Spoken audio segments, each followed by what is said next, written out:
মুসলিম বিশ্বের 8টি উন্নয়নশীল দেশকে সংক্ষেপে B8 নামে চিহ্নিত করা হয়।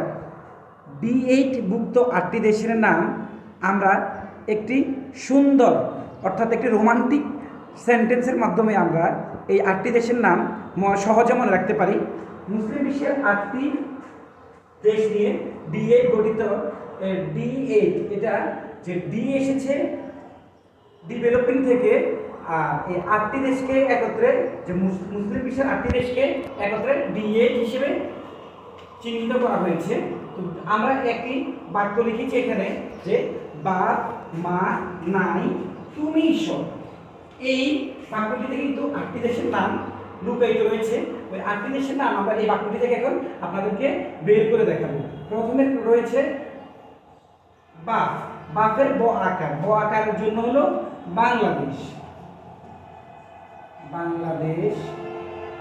এখানে রয়েছে প, পর জন্য হলো পাকিস্তান। তাহলে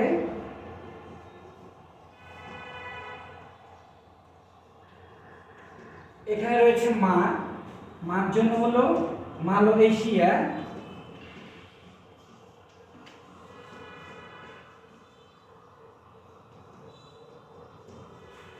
এরপরে এখানে আছে দন্ত আকার না, দন্ত আকার নার জন্য হলো নাইজেরিয়া।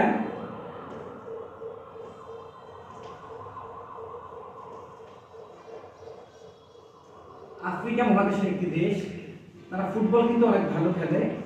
এরপরে রয়েছে রস্যই, রস্যইতে হলো ইন্দোনেশিয়া।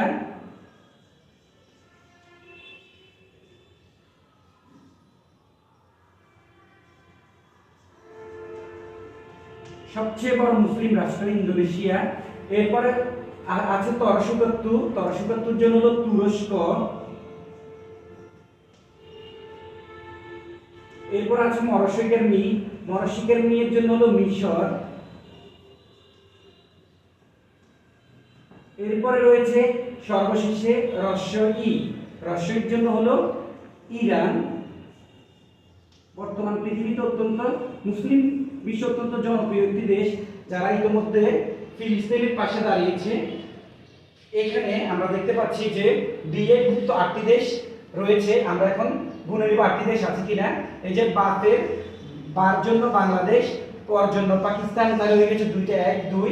এই যে মাতে মালয়েশিয়া 3, দন্ত আকারতে নাইজেরিয়া, রস্যইতে হলো ইন্দোনেশিয়া, তাহলে 1 2 3 4 5টা হয়ে গেল, আর থাকে 3টা। তো তরশুকত্তু এর জন্য হলো তুরস্ক, মরশিকের মি এর জন্য হলো মিশর, আর রস্যইর জন্য হলো ইরান। এই যে 8টি দেশ হয়ে গিয়েছে। আমরা যদি এই বাক্যটি মনে রাখতে পারি, বাপ মা নাই তুমি ঈশ্বর, এই সেন্টেন্সটি আমরা মনে রাখতে পারলে আমরা D8 ভুক্ত 8টি দেশের নাম ভুলে গেলেও আবার পুনরায় মনে করতে পারবো। আশা করি সবাই বুঝতে পেরেছেন। সবার জন্য অনেক অনেক ভালোবাসা রইল।